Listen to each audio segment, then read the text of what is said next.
Greetings. It is my privilege as Provost of Baylor University to join the others on our program in welcoming you to this virtual conversation about free speech on the campuses of America's colleges and universities.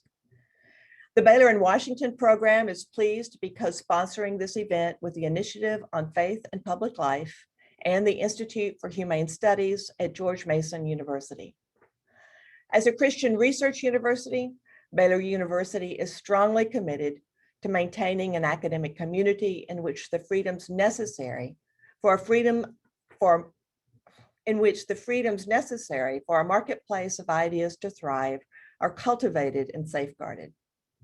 We place great value on an environment in which faculty members and others can freely express their views.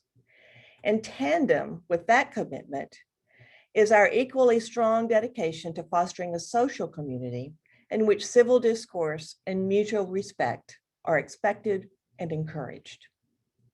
The balancing act required to protect these two principles, freedom and respect, can be challenging at times. However, we believe that all truth is God's truth, fully open to inquiry and debate. And thus the cause for preserving free speech within the responsibilities of a respectful dialogue is well worth the effort. Like you, I look forward to learning from the insights and perspectives of our distinguished panelists for today's events. Welcome and thank you. Thanks so much, Nancy. And thank you for your continued support of Baylor in Washington. We're really grateful that the administration at Baylor supports this initiative. I'm going to call the panelists to turn on their cameras and to come ahead and join me.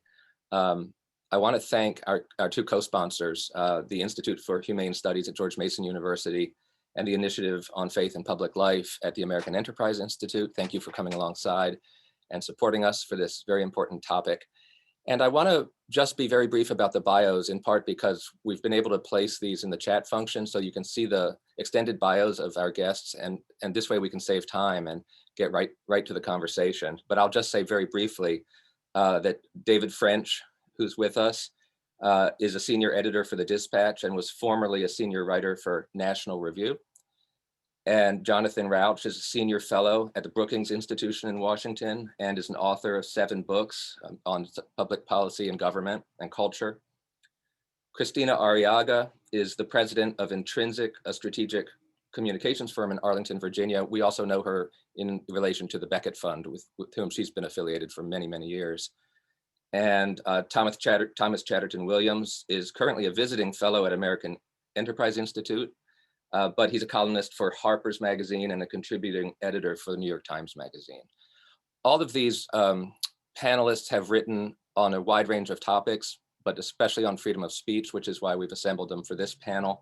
And I just want to mention Jonathan Rauch's forthcoming book called The Constitution of Knowledge, 2021. It will be as great as his other books, I'm sure, and I recommend it. 2 of our panelists have books that came out in 2020, which I want to just mention briefly. David French is Divided We Fall, and Thomas Chatterton Williams' Self-Portrait in Black and White. Both of those are 2020. They've both received a ton of acclaim, and I encourage you to look at them. And in the chat feature, I've also put an article by Christina Arriaga from USA Today that went viral and is a very powerful piece on freedom of speech. So I can't do full justice to our panelists, but please do look at the bios in the chat function. Thank you for joining us, the 4 of you. Thank you so much.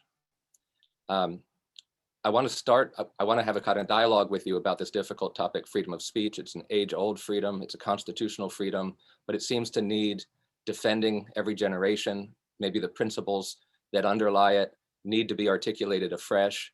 And I thought we could do that for college students and administrators and faculty who have to negotiate the tensions between freedom of speech and other communal goods on college campuses. And I think sometimes they're looking for help and guidance in how to do that. So I'd like to start, if I may. 2 of you are litigators, Christina and David, and I wondered, or have been litigators, and I wondered, I mean, if you kind of have a thermometer for the status of freedom of speech on college campuses, does it seem to you to be more in danger than in the past, or is it all much of the same, or is there more litigation surrounding it? Christina, would you like to start? Thank you. I was going to say, David, you go first, but thank you for having me go first. That's very kind. So I'm not a lawyer. I litigated all these cases in the court of public opinion because convincing the public is as important, or even more important, I would argue, than winning a case in court. And that is because the reason we have strong First Amendment rights is because we have a strong culture of free speech. And that is the danger that is presented right now by the limitation of free speech in universities and colleges. Liberty lives in the hearts of men and women. That's what the Learningham professor of law said in the 1940s in a great speech. And our cases, the cases that have had to do with speech before the Supreme Court, particularly cases like Barnett, which is a case that has to do with forcing the idea that students could be forced to salute the flag regardless of their deeply held convictions. In that case, there's a terrific quote by Justice Jackson, who wrote the opinion. And in it, he said, "Freedom to differ is not limited to things that do not matter much. That would be simply a shadow of what freedom is about." So again, it's important for us to be able to take these cases to court and defend the cases in court, but it's equally important to ensure that Americans understand that at the very core of the cases that are being litigating for freedom of speech are the ideas that made our laws so powerful and able to protect our free speech. David. Yeah, so I'm coming up on the 20th anniversary of the first free speech lawsuit I ever filed against a university.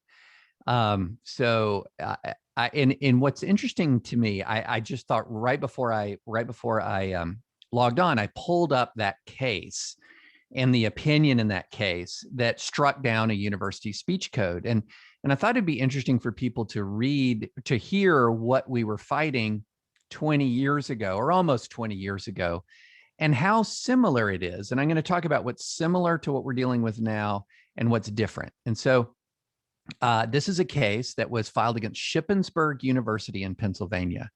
And one of the policies that we were challenging was the code of conduct. I'm not going to go through all of the various provisions of the university speech code, but I thought this was interesting. The university says students are encouraged to engage in sustained, critical, and independent search for knowledge. And then it talks about how the university supports this by developing policies and procedures that safeguard the freedoms necessary. So this broad statement, we support the freedoms necessary for the pursuit of truth and knowledge. And then it says the university will strive to protect these freedoms if, as somebody once told me, if somebody uses the word if or but in a sentence, pay attention to nothing but what comes after the but or the if. Will strive to protect these freedoms if they are not inflammatory or harmful towards others. So this kind of language of speech as harm is not new, that we hear commonly is not new. In fact, it was part of speech codes that were covering up our nation's universities beginning in the late 1980s, moving in the 1990s and early 2000s. In fact, the vast majority of universities had speech codes like this. For example, it said acts of intolerance directed toward other community members will not be condoned. Well, nobody described what an act of intolerance was. It was just sort of left to the imagination to figure it out. So we were able to strike this down, and other attorneys struck down similar speech codes at such a scale that the speech code movement in universities just sort of began to melt away.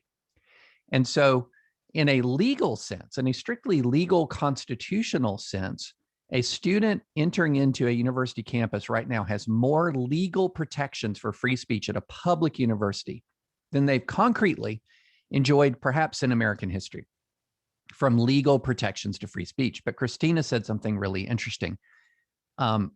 Culture, she used the term culture. And if you've read some of my good friend Greg Lukianoff, who's now the president of FIRE, one of the things that he said is he began to see a difference and a change. And I think a lot of us began to see this around 2014, 2015. A lot of university censorship was top down. It was a dean stepping in. It was a an administrator stepping in, less regularly faculty, but more like it was more administrators stepping in. Around 2014, 2015, you began to see students much more stepping up to demand censorship. And so I think three things are kind of going on at once. One, your formal legal protections against sanction from a public institution for your free speech are more secure than they've been in a long time. Number two, the culture of free speech is less secure than it's been in a long time, so that people are more apt to call for your firing. They're more apt to call for sanctioning. They're more apt to use the power of social media to sort of swamp you in allegations of racism, sexism, transphobia, et cetera. But then number three, there's been this interesting development where some people who engage in behavior that is really beyond the pale then wrap themselves in this counterreaction against cancel culture to protect themselves from really often public critique. And so these three things are happening at once, but the most salient of the three, I think, is the fact that we're beginning to lose a cultural acceptance of the free speech right in higher education. Thomas and Jonathan, do you have any idea why that might be? Jonathan, do you want to take that or you want me to go first? Unmute. Being muted would be a good way to not go first. I firmly agree with David's diagnosis, except the very end. Cancel culture is real and it's a real problem, and it's not the same as criticizing people.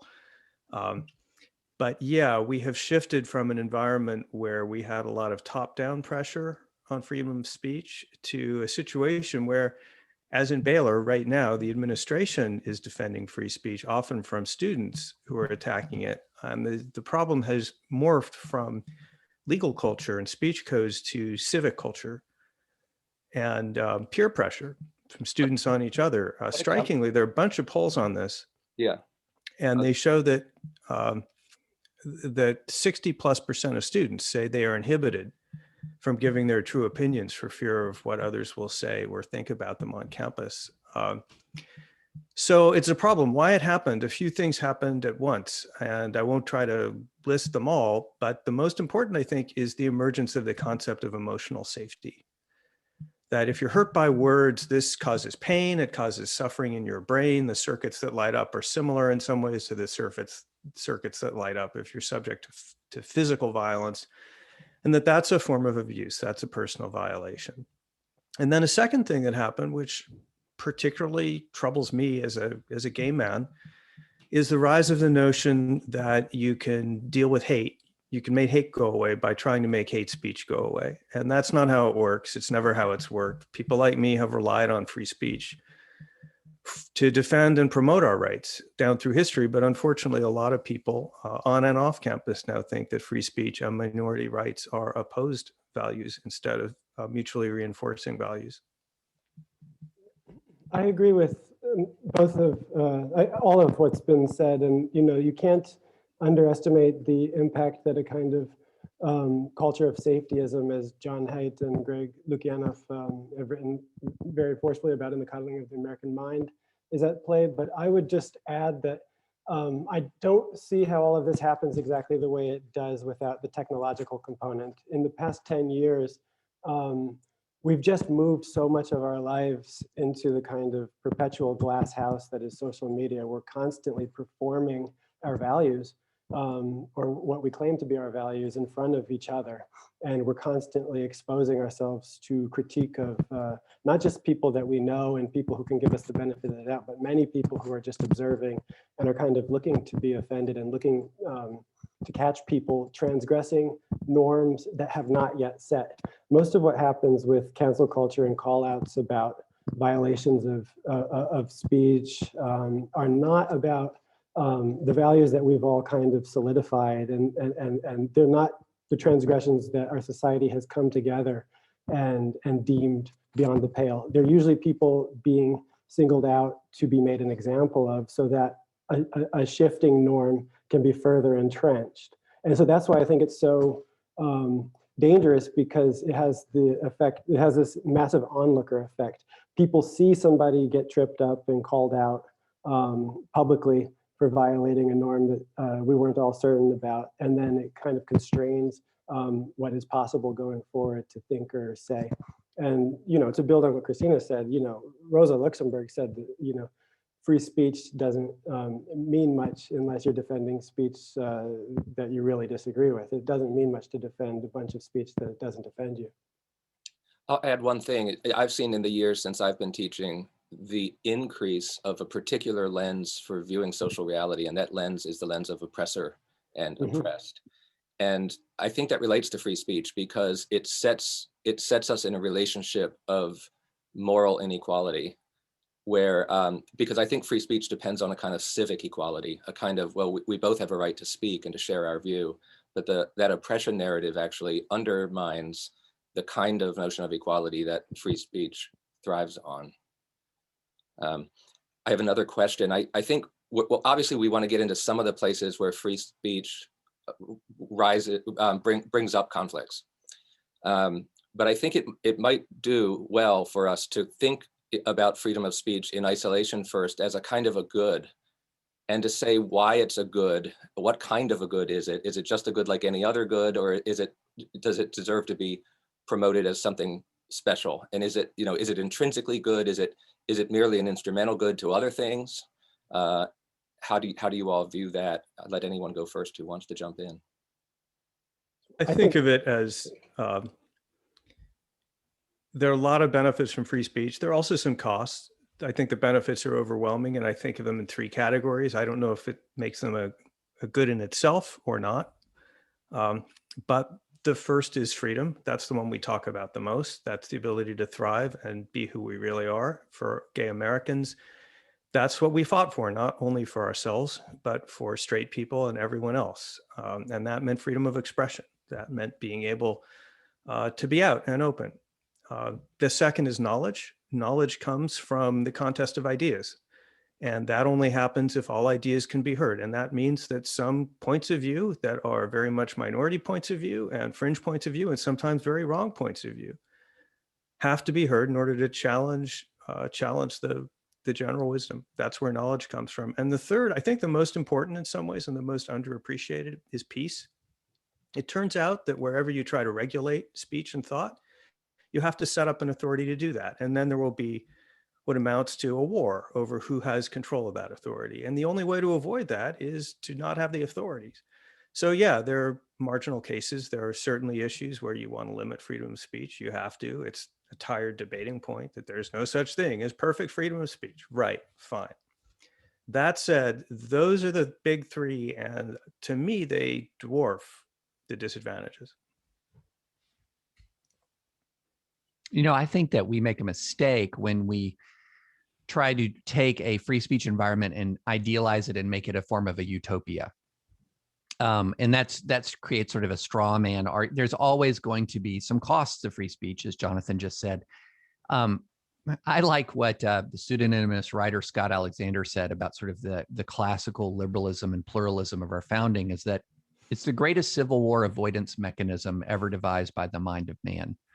But by creating a way in which competing ideas can be exchanged, where we have political and cultural alternatives to real conflict to achieve change. And I think it's really interesting and instructive in our nation's history when we did not have this right of free speech so broadly guaranteed. We were not a more unified place. We were not, and we were not a more just place. Now, I can't improve on these words.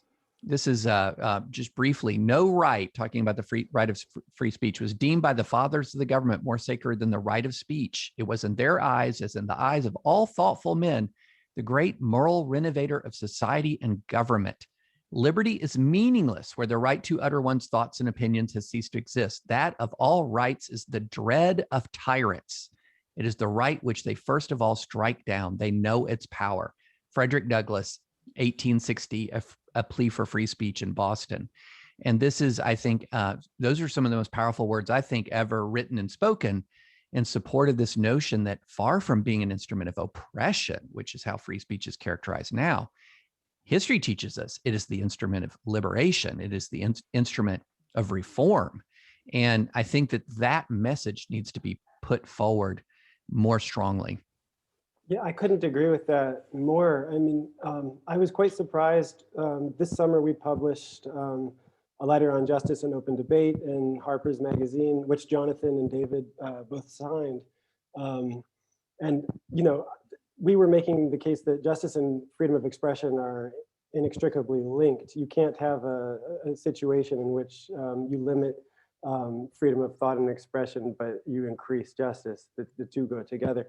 And the letter circulated and got quite a lot of pushback, saying that it was in some ways a mechanism of defending white power against the ability of minorities to make themselves heard. But the letter received a letter of support in Spanish by 100 Spanish intellectuals, including Mario Vargas Llosa. And one of the points that the Spanish letter emphasized was that historically and today, there's no environment in which minorities flourish where freedom of expression is cracked down on. Minorities and oppressed groups do the best in environments that are open, that are fluid, that are tolerant of opposing views.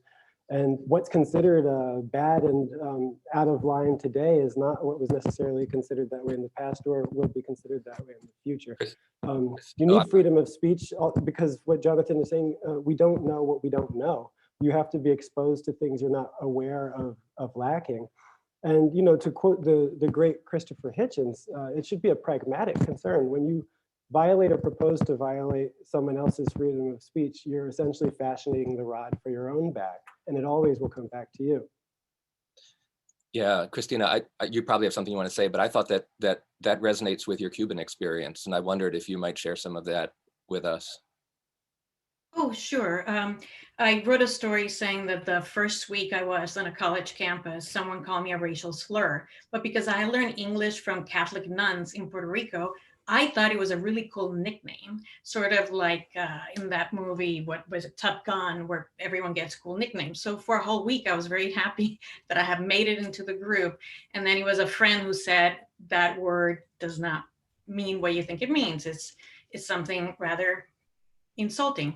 So I walked down the hallway, knocked on the door, talked to the young woman who had called me this nickname. Turns out I was the first Hispanic she had ever met. She was the first one to go to college. We had this great conversation. We didn't become best friends, but had I canceled her, I would have betrayed what my family believed when they left Cuba. And that is that we're not wimpy people simply because we're minorities. And the idea of being insulted or offended yields to discourse and conversation. And part of the reason we have that very strong belief in the free speech is that in Cuba, there's something called the Committee for the Defense of the Revolution. Meaning, if the idea is popular, you have everything you say and everything you do has to fit within the parameters of the Committee for the Defense of the Revolution. So much so that you need to have a certificate from the Committee for the Defense of the Revolution to be able to get a better job or to go into another city. And if you say something against the regime, these committees get together neighbors who demonstrate in front of your house. It's a little bit like the same, what we're seeing in universities right now, where Jonathan mentioned 63% of Americans, according to Cato last summer, are afraid to express their views for fear of retaliation. Princeton University alumni just started a group, Princeton University Alumni for Free Speech, because during the Black Lives Movement process, there was a letter signed by all these teachers. And when some reporters from The Atlantic asked these teachers, do you believe everything in the letter? Some of the teachers said, I don't, but I was afraid not to sign it because then I may have been outed. So Anne Lamott has a great saying, something that I will paraphrase, which is, my mind is like a bad neighborhood where I would rather not be alone. And I think unless we have strong free speech protections, what we are doing is we're creating a whole generation of people that will believe everything they think. Think about that. So Christina, if I could just come in and second that very, very strongly. I am now married to a man, and I was born in 1960, and it never occurred to me that I would get that right. And the way we got that was by using our mouths, by using our arguments when it was the most unpopular position in America. And it kind of astonishes me, and it also makes me sad when I hear a younger generation or any generation of minority rights activists say, we don't want to hear that, or it's not my obligation to educate you. Or if when they report someone to the administration for expressing, say, homophobia, that's exactly backwards. It's a privilege to be a minority in the position to lead and educate society. It is a burden, but it's also a privilege. We're the agents of moral change. And we are not fragile flowers. The idea that I or gay people will melt if we encounter homophobia is the opposite of the truth. I have a bias incident reporting system. Maybe Baylor does, I hope not. But my bias incident reporting system is, if you're biased, report it to me. And I will explain to you why you're wrong. And we are very capable of doing that. We are not fragile. We are not weak. We do not need protection from ideas that are hostile, alien, different. We're going to change those ideas. I'm so And it's- convinced by what you all have said. I'm going to put in a suggestion that freedom of speech probably is an intrinsic good. It's so inseparable from the ability to form our characters and to shape ourselves, which is the fundamental moral right of our human being. And I don't see how you can do that without speech. Speech and thought are so essential to our own formation as human beings. So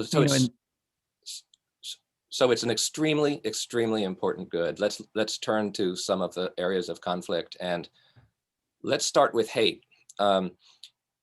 Because as the more polarized we get, the more hate has become an item of our political rhetoric. We see it on both sides. We don't hate here. Hate has no home here. You're a hater. And so obviously hate is a very troubling thing, and it's a thing that's dangerous for our political community. Why should we tolerate hate? Why should freedom of speech is fine in the abstract, but in particular, why on earth should we accept people who say things that are hateful, and especially when they're targeted at groups, almost like a playground bully would do? When somebody says something that's hateful to somebody who's a racial minority or is LGBT or any other kind of minority, why on earth should we tolerate that? Well, one of the things I think is really important is we have to think hard about defining our terms and talk and being precise about what we're talking about. So, for example, consistent with the First Amendment, a college can in fact ban discriminatory harassment. And they do ban discriminatory harassment. And now it has to be properly legally defined.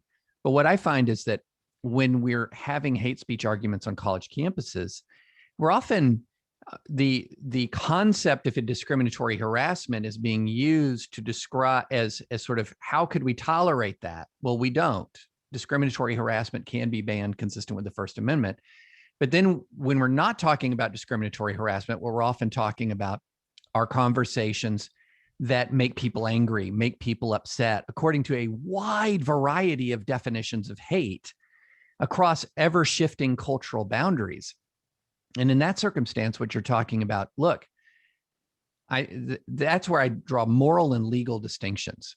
Okay, we can have a moral argument all day long about whether or not certain kinds of speech are in fact hateful.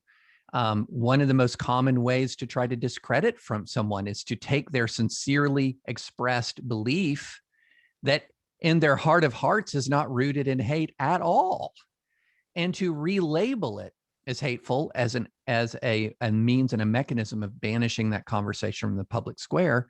At the same time, there is speech where people in their heart of hearts are malicious and cruel. But the law is very poorly equipped to peer into the human heart and figure out who's sincere and who's not sincere, who's the good faith actor, who's the bad faith actor. And that's exactly why we have to open up the zone of moral argument while limiting the zone of legal intervention. And so the broad zone of moral argument, the narrow zone of legal intervention, but what we've increasingly seen is this grassroots demand that people want the zone of legal intervention to match the zone of their own moral argument. And that is when things get very, very dangerous, both as a principled matter, you start suppressing free speech in an absolute sense, and both in a pragmatic matter, because if you're going to start to define free speech according to the zone of the moral sensibility of the potential censor, you better be in charge all the time You better have permanent control, or you're going to quickly find yourself at the receiving end of the very means and mechanisms of censorship that you tried to set up. Anybody else want to weigh in on that? Go ahead. I could just add very briefly that when I speak on this on college campuses, sometimes I like to ask for a show of hands. I say, how many of you think that the following statement would qualify as hate speech that should not be allowed on campus? Homosexuality is intrinsically disordered. And about half the hands will go up. Do we have any Catholics in the room here? Can they identify what that statement is? That's Orthodox Catholic doctrine, right? So you're going to ban that on campus? Really? Yeah, I was going to add very quickly, and I love that example is from the Catechism. As a good Catholic, I remember that, even though I don't believe it. But hate is, as David said, is so closely associated with popular views that we're missing a tremendous opportunity to move forward on civil rights issues. When women came out and said, we have the right to vote, the men hated the idea. And in fact, many people said it's because they hate their husbands and they hate men that they're doing these things. The same thing with the whole idea of harms, which I know that we may talk about later.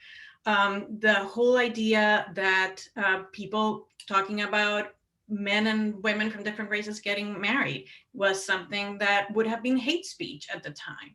So ideas change and the world moves forward. So if you're saying something that's unconventional, it doesn't necessarily translate into being hateful. So I think it's important to remind ourselves and remind the young people that we talk to that the idea of hate when it comes to popularity has to be factored into what is unpopular and what isn't, and why. And if we become a slave of popular ideas and only popular ideas can prevail because they're the only progressive ideas, we're going to miss out on many developments and many opportunities to move forward in many different areas. I mean, that's exactly right. And what David said is that you'd better be sure you're always in power is what motivates, I think, most people to defend the right of people they disagree with to speak freely. I mean, we have to remember the civil rights movement, Martin Luther King, these were considered people who were spreading hate. Hate was a term that was used. It was a hateful movement. It was disrupting American society. And you know, that's what I meant when I was trying to say that the things that we consider to be on the right side of history today were not always considered by the majority of people to be on the right side of history in another era. And so it takes a lot of hubris to believe that you have figured out all of the moral questions of your time, and that the future will look on things as you and your majority do. So I think it's quite a pragmatic concern to defend. As heroic, you know, members of the ACLU did last century. It's heroic to defend the right of people who dislike your identity to be able to march through your streets. But the alternative is worse. And even if you could objectively identify hate speech, there really is no such thing as hate speech. It's just speech that someone claims is hateful. But even if you could objectively identify it, banning the speech does not solve the problem of hate. It makes it worse.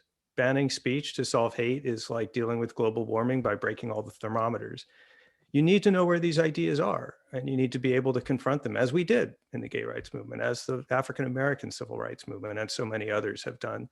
So suppressing it is counterproductive. I have a question back for David Corey, actually, which is, I don't know about you and at Baylor, but in the last few years, I've heard a lot less in the campus world about hate speech per se.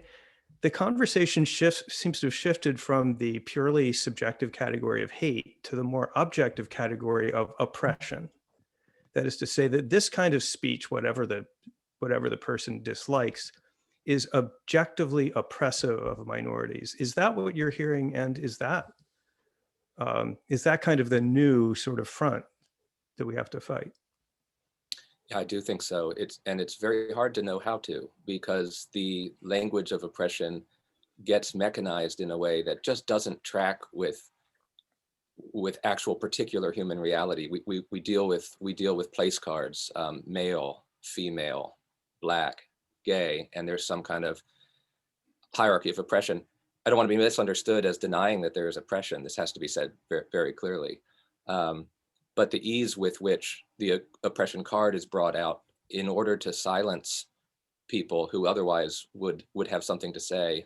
I think we've all seen it. I have a wonderful student who's African American, and he says, you know, he can sometimes find himself in a group with African American women, and he's told not to speak because he can't possibly have their experience. And so there's this sort of license of the right kind of oppression to be able to speak. And I don't know how to combat that. Jonathan, you must have thought about this, but it does seem to me to be a very real problem, and it's different from the problem of hate. You're right. Yes, and it's challenging because the reality of oppression is there, and you can't be an American homosexual my age and not understand that. And you can't pretend that it's fun to go around having to beg people for a period of 17 years. Oh, please, Mr. Straight Person, can't I get married just like you? Please, pretty please. That is in some ways humiliating and debasing.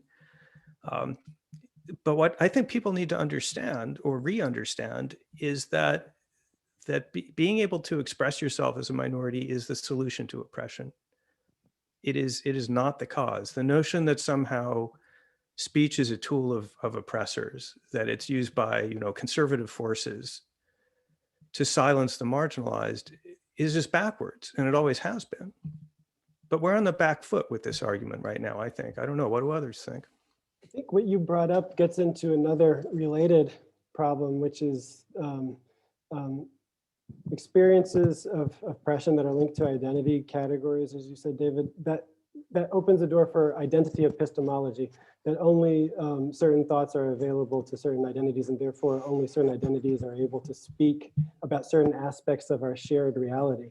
So it means that we're cordoning off the world, and the only acceptable answers are to listen, and some people are never to speak on certain issues. And this is antithetical, especially in a university situation, this is antithetical to the purpose of the university, which is to understand more about the human condition and to understand universal truths that transcend the superficial identity differences that seem to divide us. So I think, you know, what we need is more language. The solution is always more speech, more airing out of bad ideas in the clarifying light of good ideas, and more good faith interaction, but not to presume bad faith motives on other people, and not to try to preclude them from access to the public square. I think that's very helpful. Let me switch gears in the interest of time, just because I want to hit on a couple of things. We talked about hate, we've talked about oppression. I think we have to focus on harm, because in the classic statement of freedom of speech, say in John Stuart Mill's On Liberty, that's the exception. You have a presumption of freedom of speech as long as you're not harming somebody. But his notion of harm was pretty narrow, and it was fairly physical. And we've seen an elasticity of the concept of harm. And this is the other thing that's brought up. If somebody's going to say, you're not allowed to say that, not because it's hateful, not because you're an oppressor, but this hurts me. This is harmful to me. I can't abide by this. And then we try to set up some kind of boundaries that will protect people from harm. This seems to me an incredibly slippery category.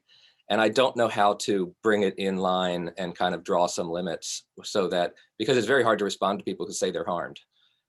You feel for them. Have any of you thought about this problem of harm?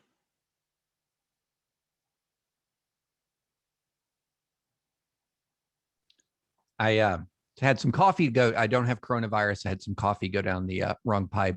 But this is the concept of harm has been thought about and considered throughout the jurisprudence of free speech. And we've always had some quite specific guardrails in place. For example, one of the guardrails that we're seeing achieve increasing prominence right now is the guardrail against defamation, against lies, actionable lies that cause harm to precise individuals. So we've seen the multi-billion-dollar lawsuit just filed by Smartmatic against Fox News and others. And these are mirror traditions of limitations on free speech that have developed over really a couple of centuries of understanding when harm crosses a particular line. But the fact that we have guardrails, what has happened, I think, is often people say, well, the fact that we have limits already is the precedent that we need to keep adding more limits. And so that the argument becomes, well, if you're going to ban defamation, or if we're going to have actionable categories like discriminatory harassment or intentional infliction of emotional distress, these sort of categories of torts that have limited some types of free speech, then that's the precedent we need to just keep limiting and limiting and limiting. I think what that does is it ignores the actual development of American free speech law and how those restrictions have actually been pared further and further back over time. And they've been pared further and further back at the behest of people who were being oppressed.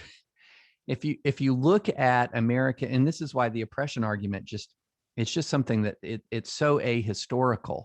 The salient characteristic of Americans' most oppressed communities in our history was not that they were operating in a full free speech environment. It's just not.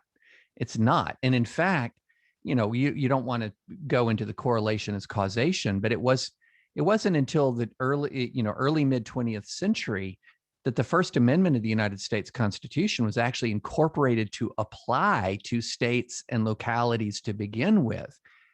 And when did we begin to have such an explosion of cultural and social and legal change?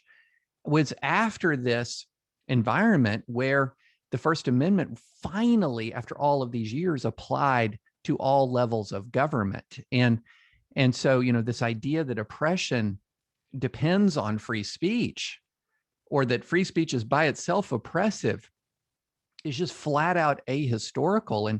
And part of that argument, I think, is a product of our civic ignorance, that we don't know our own history, and we don't even know our own history of social change. And I am sure that for some slice of the participants, what Jonathan has been saying about the history of the gay rights movement's ability to impact public opinion might be new. It might be totally new to some folks who might think of it as Obergefell was the beginning, the middle, and the end of the whole argument. And that's not the case at all.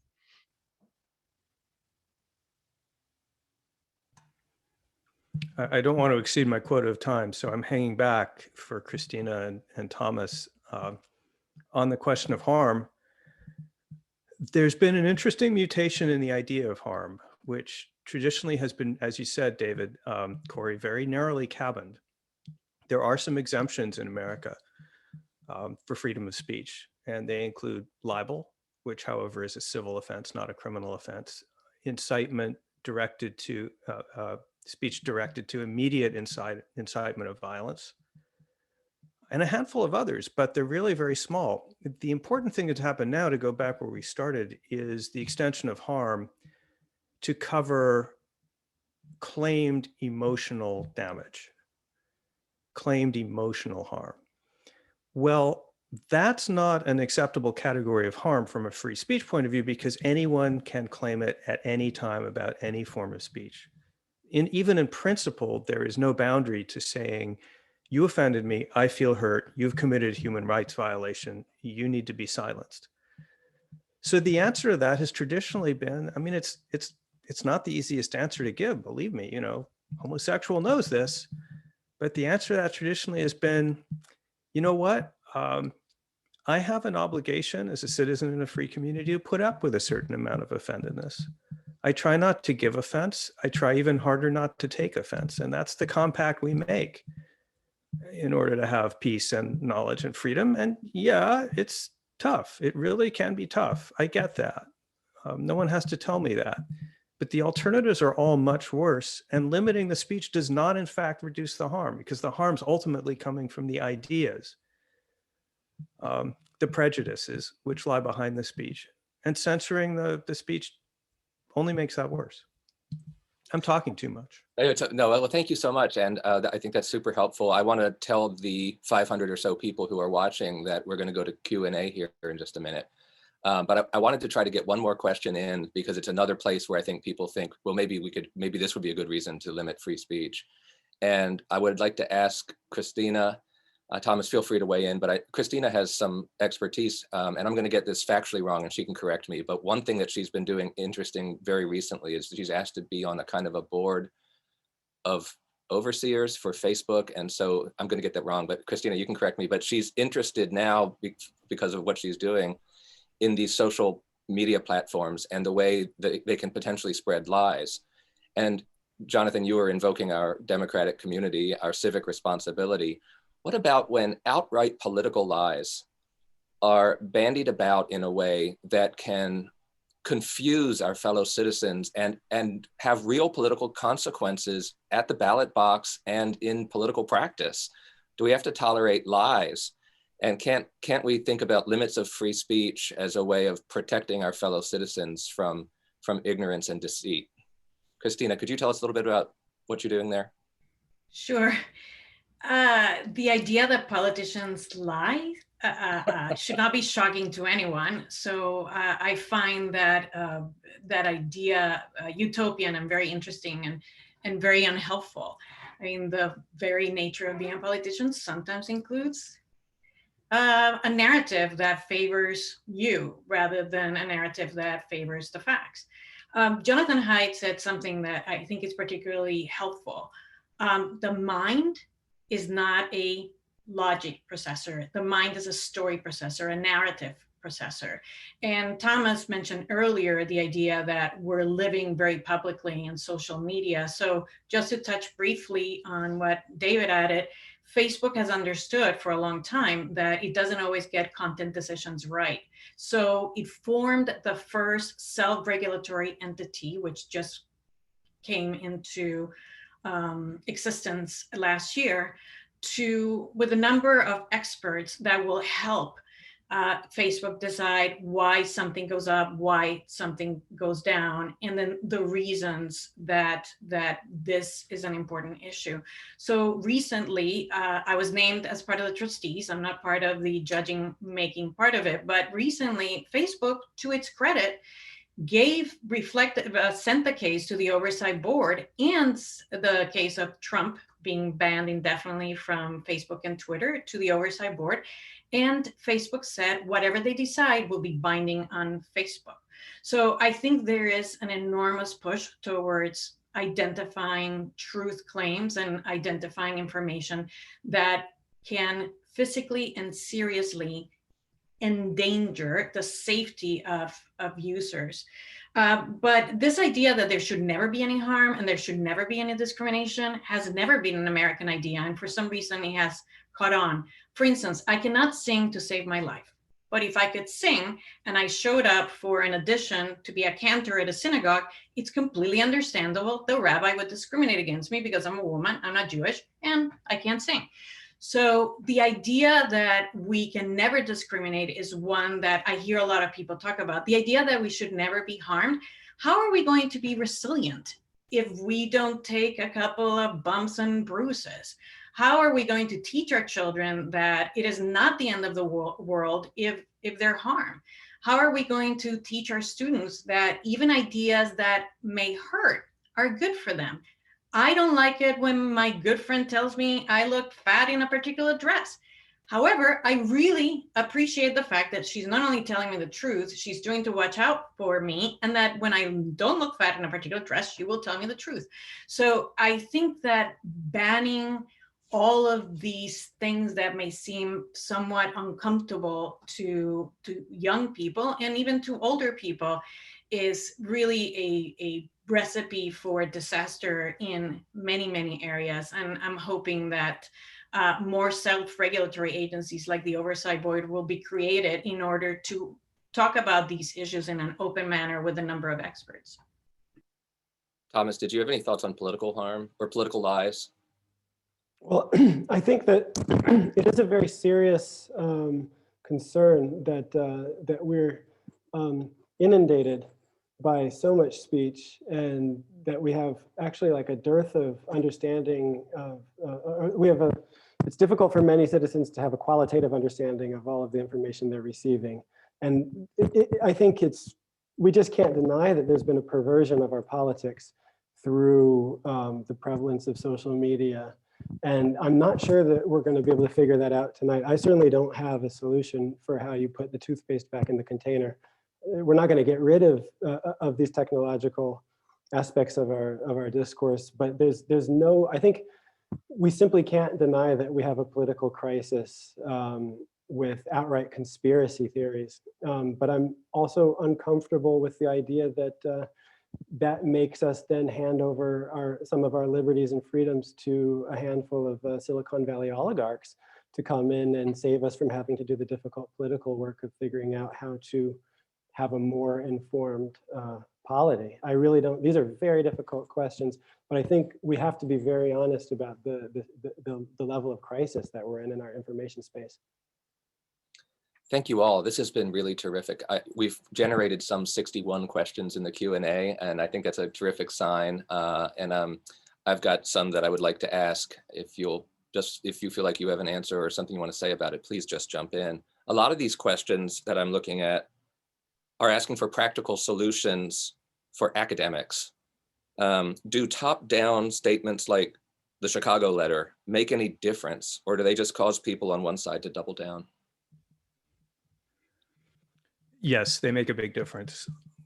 Consistently, leadership from the top of the university that states the university's values clearly make just a huge difference. They help people all the way down the chain understand that they will be protected if they say things that are unpopular. What frequently happens without that kind of support at the top is that people down the line who want to support others who may be the victim of a campaign to cancel them or punish them or investigate them don't step forward because they're afraid that they themselves will be in trouble. Setting a university-wide policy that's very clear helps prevent that kind of piling on circular dynamic. It's been called the spiral of silence in sociology, and the strong voice at the top, as we've seen at Baylor just these past couple of weeks, makes a big difference, but maybe others have a different perspective.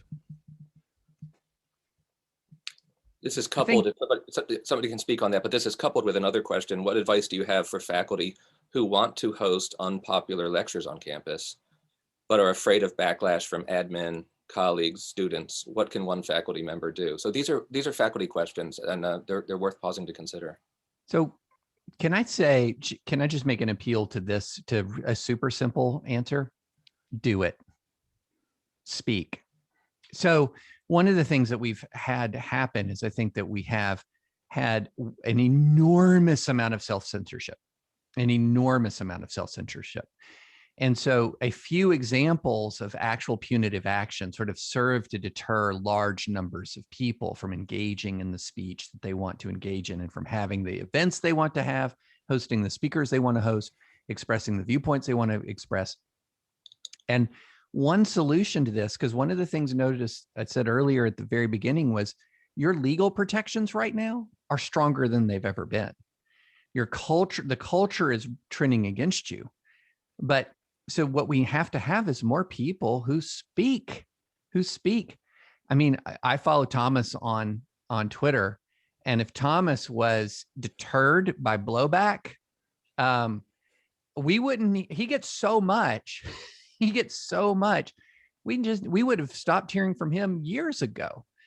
But Thomas speaks. He speaks, and he speaks clearly, and he speaks courageously, and that's what we have to have. And I'm more of a Lord of the Rings guy than a Harry Potter guy, but if there's more people who can be described as the professor who lived, Potter was the boy who lived, the professor who lived, the person who spoke and took the slings and arrows and still walked into the public square. If our goal on the pro free speech side is to create an atmosphere of safety for free speech where everyone feels totally comfortable speaking, that's an impossible goal. It's just impossible. So I think one of the foremost ways we can push back against the culture of censorship is just establishing a counterculture of courageous speech. Follow Thomas on Twitter. Do what he does. Thank you. Yeah, follow me on Twitter.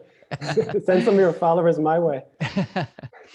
Let me build on that, Thomas. We have one viewer who was getting very excited when you would talk about epistemology, and this viewer really liked when you would touch on epistemic humility or epistemic arrogance, and that seems to me important too, because she has a question. I'll get right to it, but it seems like both the left and the right now, students these days are not typically characterized by epistemic humility.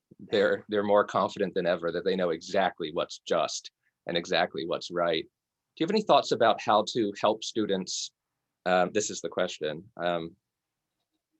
How to help students build character that makes them more epistemically cautious and skeptical? Yeah, I mean, I would say that this is a hard ask, but it's a sincere ask. I would say you should really try to spend time. I mean, we're in a pandemic now, but when we can, spend time in person speaking with and getting to know people who don't share all of your priors. Actually leaving your bubble. People who approach the world who you can get to know in real life are, like President Obama was saying, they're decent people. They love their mothers like you do. They love their community. They do good in the community. They see things, some political and academic and intellectual questions differently than you do.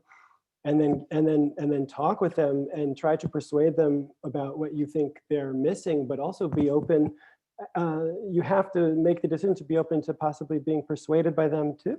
Perhaps they see something that you're missing. And I think that that's very difficult to do when we stay in our filter bubbles and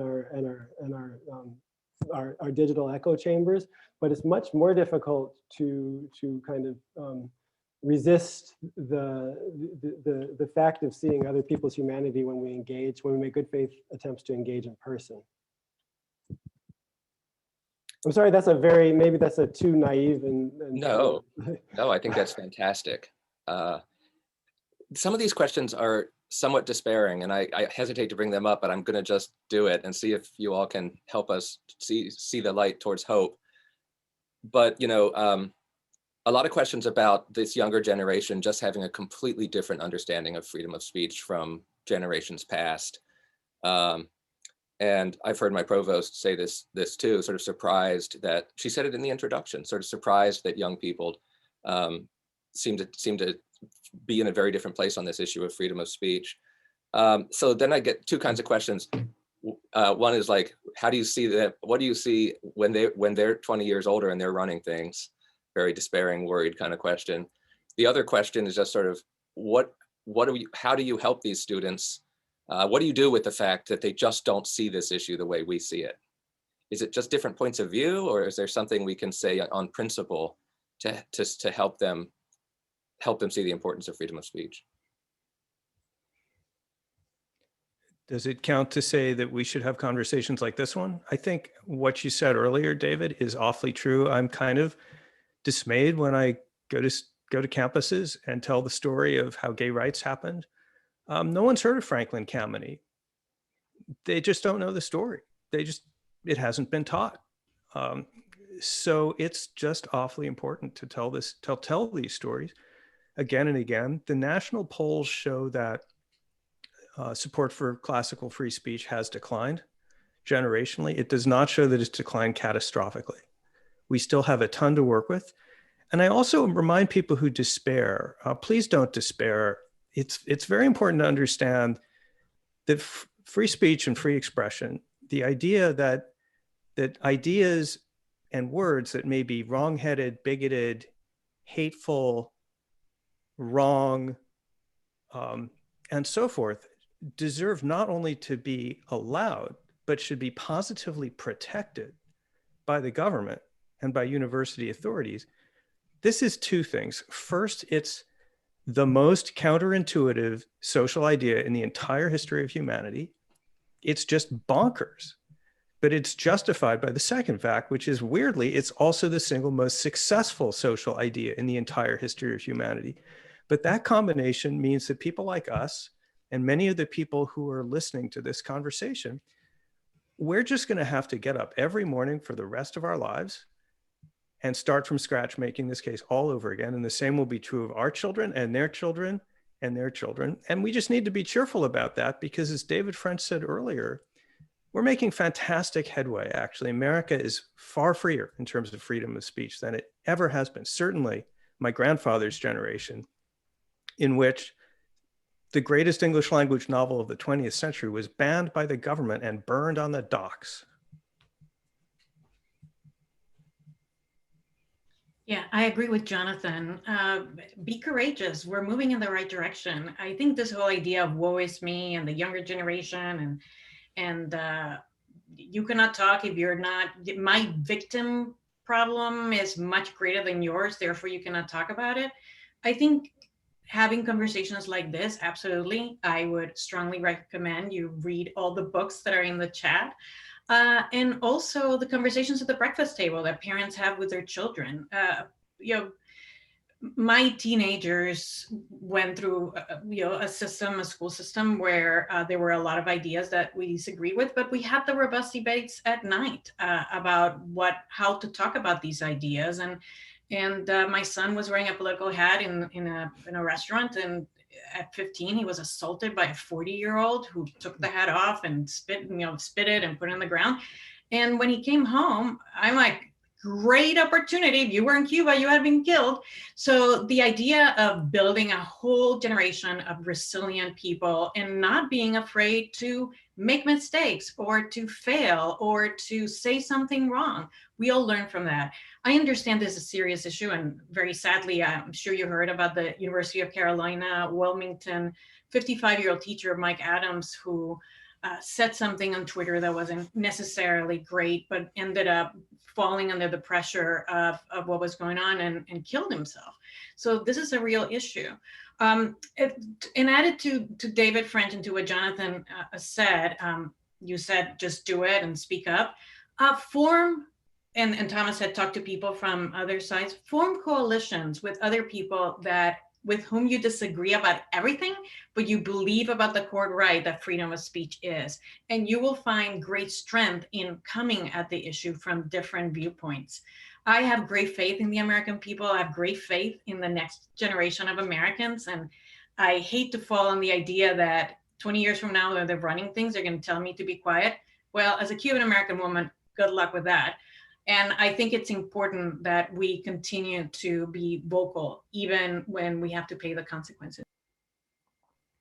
I also just very quickly want to say I'm somewhat optimistic about the younger generation coming up right now, because the institutions have been so captured that actually I think that the way to rebel is to actually move back towards some of these liberal principles and to get away from the obsession with safetyism and your own fragility. So I think that the only way generations don't just reproduce their parents' values. I think that the kids coming up are going to surprise us in the direction they take and in the reactions they have to the current norms. David French, there's a question that seems to me really suitable for you. It's a question about whether public universities and private universities are different sort of situations with respect to freedom of speech legally. Oh, yeah. I mean, the short answer is the First Amendment protects you from government censorship. It does not protect you from censorship by a corporation or a private academic institution. And in fact, a private academic institution has its own free First Amendment rights. So for example, private academic institutions are formed for a wide variety of purposes. And one of the things back when I was president of FIRE, we said to private universities was essentially, be who you say you're going to be. So there would be private universities on the one hand, we'd say we're open to all kinds of world viewpoints. We're an internationally renowned research university. We protect academic freedom, right until the moment where your speech offends somebody and causes us a public relations nightmare, and then we're going to crack down. And we would intervene there and say, look, if you want to be like a very strict religious university that is asking people to sign statements of faith and putting in place rules, which is often a caricature, by the way. A lot of Christian universities are quite open, have quite open dialogue. Then be who you're going to say you're going to be, but you can't have it both ways. You can't promise freedom and deliver oppression.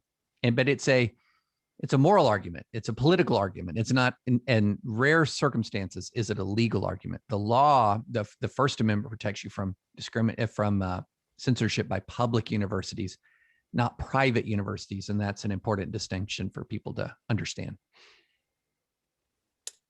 I'm thinking out of respect for people who were watching during lunchtime and maybe need to go, and then also for Thomas, who's sitting in Paris and probably getting pretty close to ready for dinner, we might wrap this up.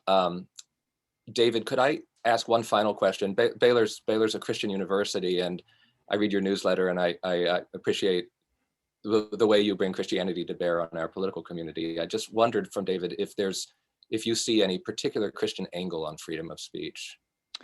You know, I think Christians should be among the most confident advocates for free speech in the entire United States, to be honest. You know, if you're a Christian and you believe and you're a follower of Jesus Christ and a follower of the sovereign God of the universe, the creator of the universe, and believe that that Christian truth is empowered by the Holy Spirit of the living God, well, then you should welcome a marketplace of ideas. That should be your playpen, because in that circumstance, you're coming into a marketplace of ideas with a position of confidence that you are seeking truth and that you are advocating for truth. And so let me end on a note of optimism.